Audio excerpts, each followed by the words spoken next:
Suaranya keras. PKR 1. Saya PKL di Toyota Auto 2000 Singosari.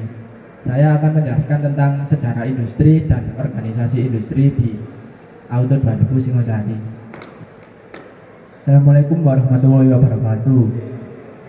Perkenalkan, nama saya Yoga Irwan Ramadhani dari kelas 12 TKR 1. Di sini saya akan menjelaskan tentang servis tune up.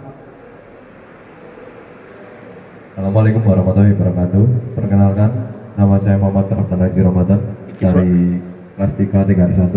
Saya akan mempresentasikan kegiatan saya di Auto 2000, yaitu tentang off-road rim. Ini suara pejabat. Oh, mulai gede suaranya, lek. Yang lain duduk.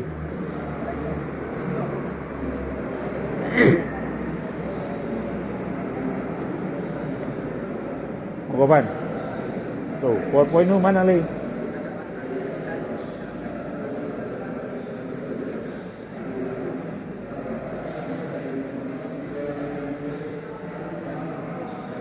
Tuh, kau ada poin dah.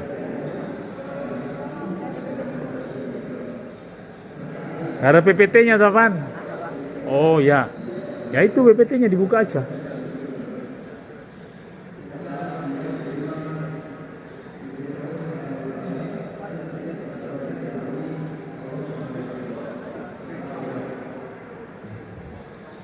Di sini saya akan menjelaskan sedikit tentang sejarah industri di Auto 2000 Singosari. Yang pertama, Auto 2000 Singosari bertempat di Jalan Raya Randuagung, RT RW 0707, Kelurahan Randuagung, Kecamatan Singosari. Bengkel ini berdiri pada tahun 2018. Dikarenakan dulunya yang body repair ada di Auto 2000 Sukun, sekarang di sana tempatnya kurang memadai, lalu beli dan membangun di Auto 2000 Singosari. Auto 2000 Singosari sekarang memiliki bengkel untuk body dan repair.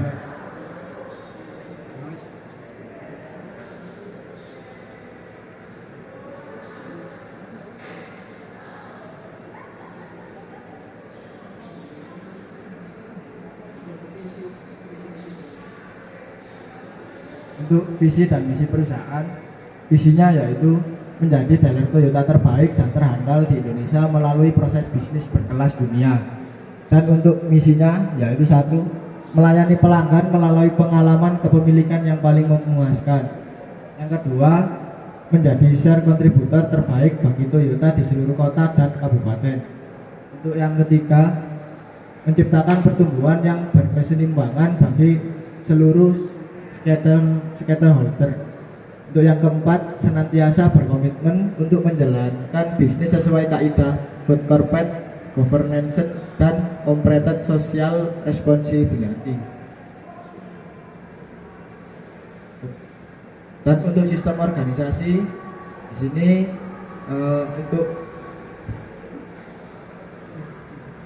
untuk kepala Apal nih. Perbesar nih.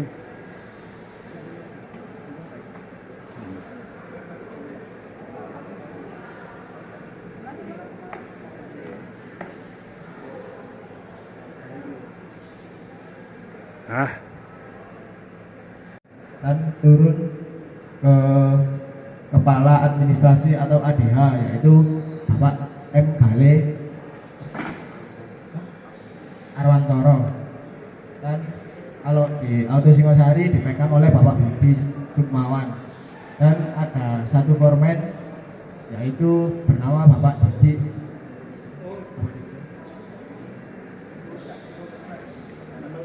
Didi Trianto. Dan ada format juga untuk di BP, yaitu ada Bapak Joko Riwanto. Itu ada mekanik THS. Mekanik THS-nya yang benar ada 3 sekarang, dan itu agak lama.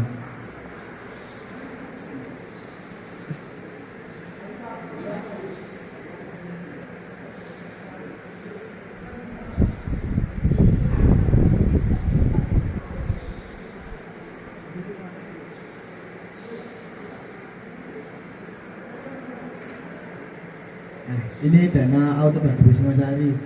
Jadi kalau nanti mau ke bengkel ya itu masuk ke kiri. Di situ pertama akan dijamu oleh pos satpam. Dan nanti di depan di samping pos satpam ada ruang utama, yaitu ruang tunggu customer. Dan di situ ada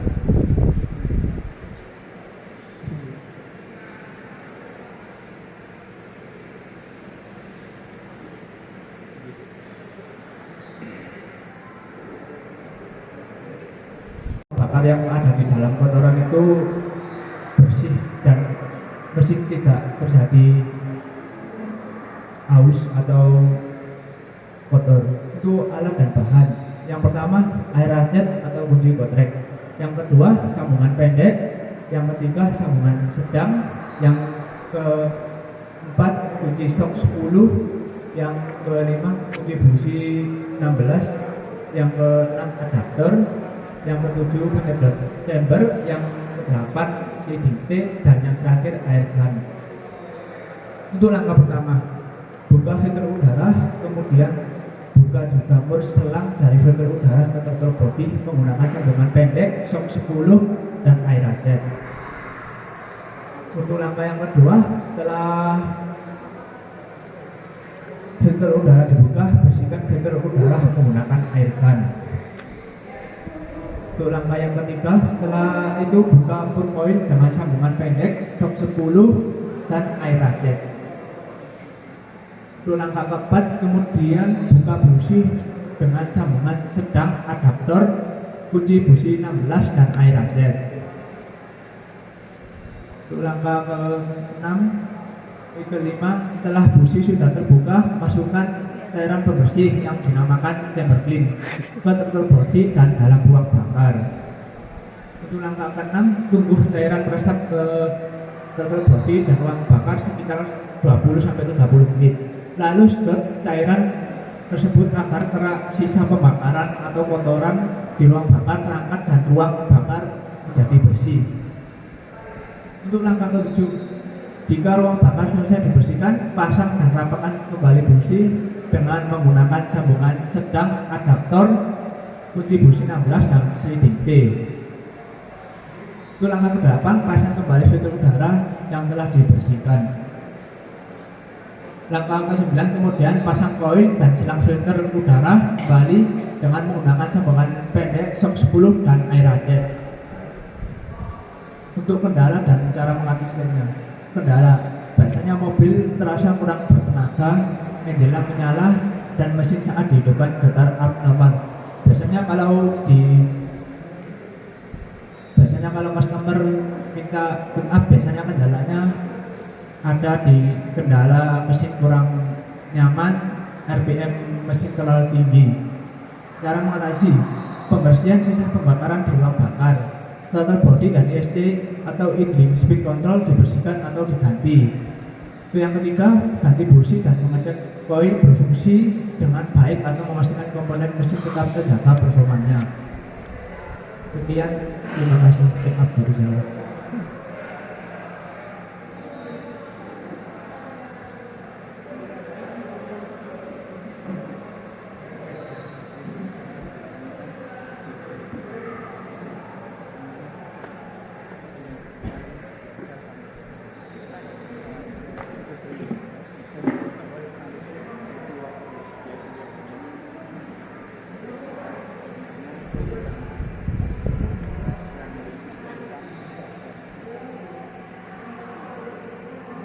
sini akan mempresentasikan cara kerja atau kerja pengertian overload rem dalam kegiatan pembongkaran rem dan pemeriksaan rem untuk mengetahui apakah kampas rem masih tebal atau tipis.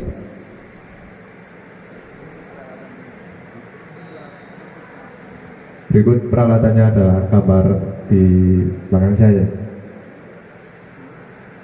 Di sini ada jack stand. Yang kedua ada kompresor. Yang ketiga ada dongkrak angin. Yang keempat ada alat kunci, dan yang kelima alat lengkap atau toolbox.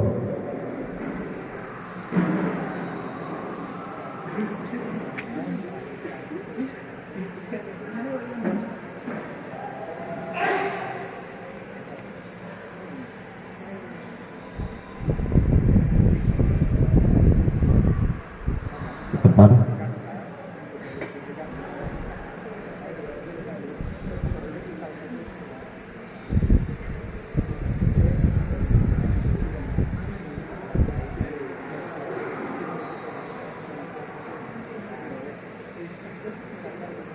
Cara pembongkaran rem depan: siapkan toolbox, peralatan, dan kendori mur roda menggunakan kunci roda. Langkah ketiga, siapkan dongkrak dan jack stand, kemudian lepaskan roda. Langkah keempat, ambil kunci ring 12 sampai 14, 12 atau 14, impact shock 21, sambungan gemuk, dan kunci momen, amplas, kasar, dan stempet serta majun.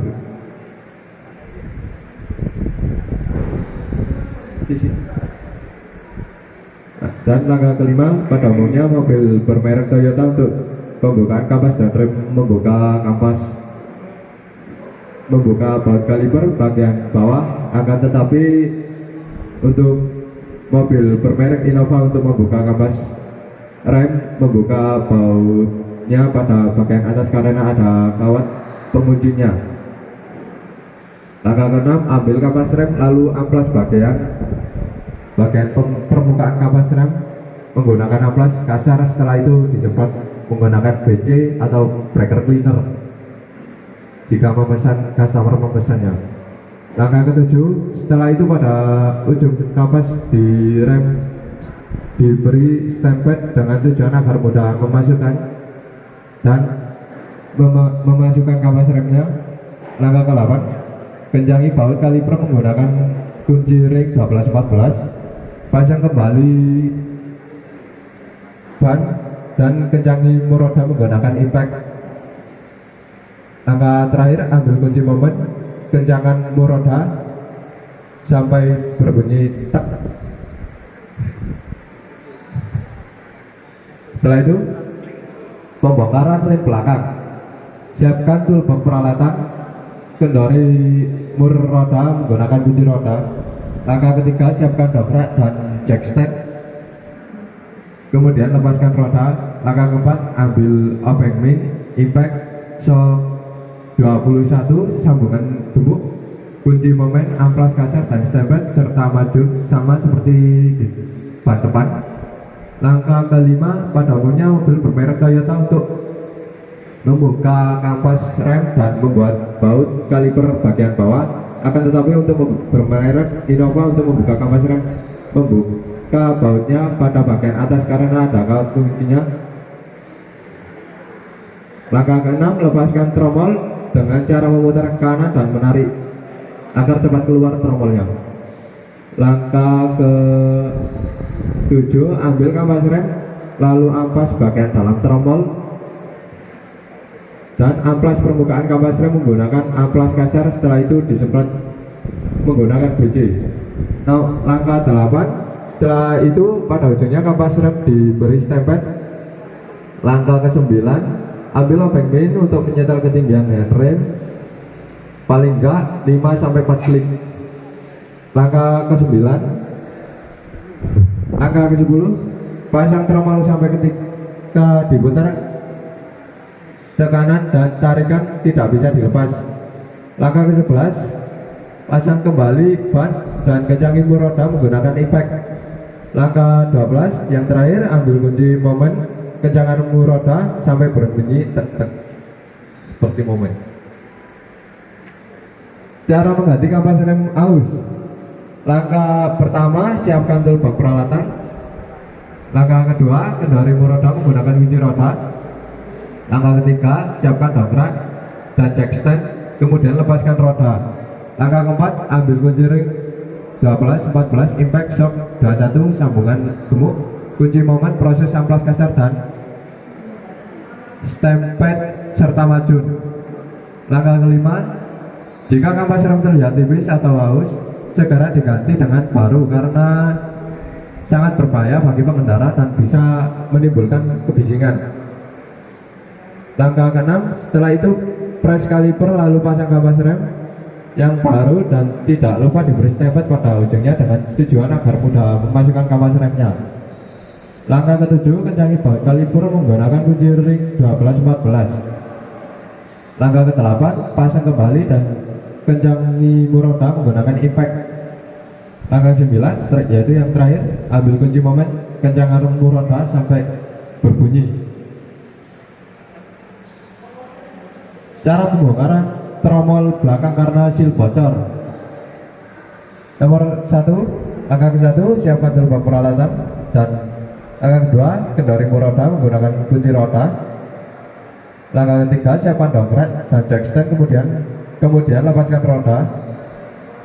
Langkah keempat, ambil obeng wing, impact, shock 21, sambungan gemuk, kunci tang cucut dan tang putih, jundri, kutre, sama sambungan pendek, dan amplas kasar, amplas halus serta majun.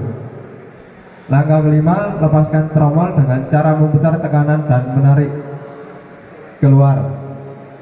Langkah keenam, lepaskan pir menggunakan tang cucut untuk menarik dan obeng min mencungkila piringannya.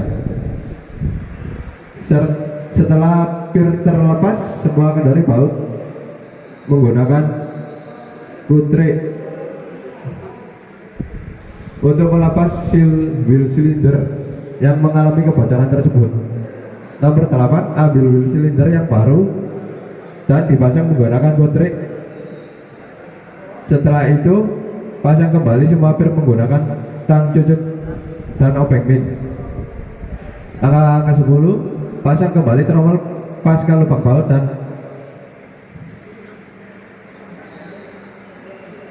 maaf. Langkah ke-10, pasang kembali tromol paskan lubang baut dan pukul sedikit untuk memutar tekanan sampai tidak bisa lepas. Langkah ke-11, ambil kunci momen, kencangkan mur roda sampai berbunyi. Sekian dari saya.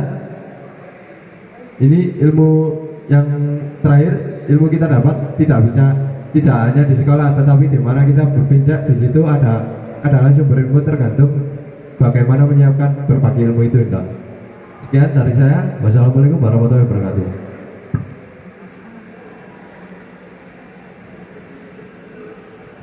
Terima kasih.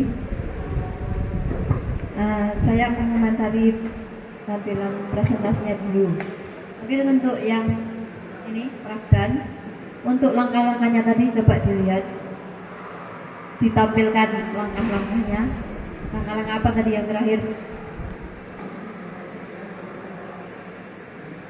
Nah, itu Bu Denis yang memakai kacamata pun tidak begitu jelas untuk tulisannya. Alangkah lebih baik langkah-langkahnya itu disederhanakan, tetapi dalam penyampaiannya tetap 11 langkah. Ya, jadi diambil poin-poinnya saja, ditaruh di PowerPoint situ, kemudian menjelaskannya tetap detail 1 sampai 11. Itu ya. Terus untuk yang yoga tadi ada beberapa penulisan judul dan subjudul, karena saya berbahasa Indonesia ya harus detail. Judul dan subjudul lebih amannya adalah menggunakan kapital seperti itu. Ya. Kalau punyanya yoga tadi itu semuanya huruf kecil, tidak ada kapital. Ya, untuk kamu, nah bisa menggunakan kayak gitu. Kalau yoga tadi kan huruf kapitalnya tidak ada, jadi huruf kecil semua. Untuk Irfan, kenapa tadi yang sejarah dan organisasi kok tidak dibuat PowerPoint? Kan alangkah lebih praktis dibuat PowerPoint daripada nanti ke bawah kemudian balikkan lagi ke PowerPoint kan tidak efisien. Ya. Kemudian tadi sudah bagus setiap pekerjaan yang kemarin saya sampaikan, mesin, sasis, listrik harus ada salah satu yang dijelaskan. Tapi tadi kayaknya untuk yang listrik tidak dijelaskan. Ibu ya, emang kalau saya sendiri mengalami kalau listriknya itu yang saya alami 6 bulan ini cuma menjamper mobil yang mogok, kan saya kan TAS, jadi yang keliling cuma menjamper mobil itu sama mengganti bolen lampu aja. Untuk yang listrikan lainnya tidak. Ya nggak apa-apa, itu dimasukkan ke PowerPoint. Jadi nanti tiap babnya itu ada. Tadi kan ada mesin, ada sasis, tadi juga ada. Tadi saya tanya ke Pak Har, ternyata listriknya tidak ada. Ya, hanya mesin dan sasis. Itu aja. Kemudian dari segi laporan banyak sekali revisiannya. Ya, nanti laporan kita bahas di belakang aja ya Pak Har. Kemarin itu saya minta laporan kalian, tujuannya saya revisi dulu sebelum kalian print, daripada nanti di print revisi. Ini banyak banget. Kalau saya sampaikan di sini, nanti waktunya Pak Har habis. Oke, nanti kita bahas setelah ini saja. Oke, tapi presentasinya sudah bagus. Terima kasih. Oke, sama seperti yang di awal tadi ya, memang penulisan itu perlu ilmu khusus. Nggak ada kaidah-kaidah yang harus diikuti. Tujuannya cuma satu, ketika kita berhadapan dengan audiensi, kita ini, teman-teman kalian, itu dibuat semenarik mungkin. Makanya yang paling gampang itu sebenarnya seperti ini cara pembongkaran depan. Itu kalau misalkan nanti nomor 1 sampai 10 dibuat spelling gitu akan lebih bagus. Ya, memang perlu waktu banyak, tapi itu inti. Ketika kita merangkum sebuah laporan ke PPT, itu nanti memang harus ringkas, tapi ada kesan yang menarik. Ya, jadi ada bold, spinning dan sebagainya itu nanti seperti ini sehingga targetnya jelas. Itu yang pertama. Tambahannya tadi. Yang kedua, rangkaian daripada ketika monitoring, penyampaian di beberapa diskusi untuk pengisian jurnal itu tadi Bu Deni sempat tanya itu apa sih dan lain sebagainya. Kenapa? Salah satunya yang belum dicantumkan ketika kita menampilkan sebuah proses kerja itu adalah merek tipe. Akhirnya Bu Deni, Pak itu apa sih dan sebagainya, ya punyanya Arim apa? Kenapa? Karena kan tidak semua general, masing-masing punya tipe. Nah nanti targetnya apa? Ketika kita membuat satu laporan, satu PowerPoint, ketika nanti disampaikan ke audien, itu bisa jadi referensi. Oh saya kesulitan misalkan, buka dulu punya laporan PPT, dibuka, oh ini loh ternyata sama, misalkan untuk Innova, ini misalkan, oh caranya seperti ini salah satu itu. Jadi laporan itu sebenarnya bukan untuk kita sendiri, tapi juga untuk berbagai pihak. Itu yang perlu diperhatikan. Terus untuk tulisan, kalau misalkan nggak cukup itu bisa lembar kedua dan sebagainya, tidak semua masuk di dalam satu halaman, ya. Karena nanti, atau kalau misalkan banyak itu sebenarnya bisa di link. Nah seperti itu saja. Terima kasih. Terima kasih Pak Har dan Denis. Mungkin ada yang perlu disampaikan ke kami?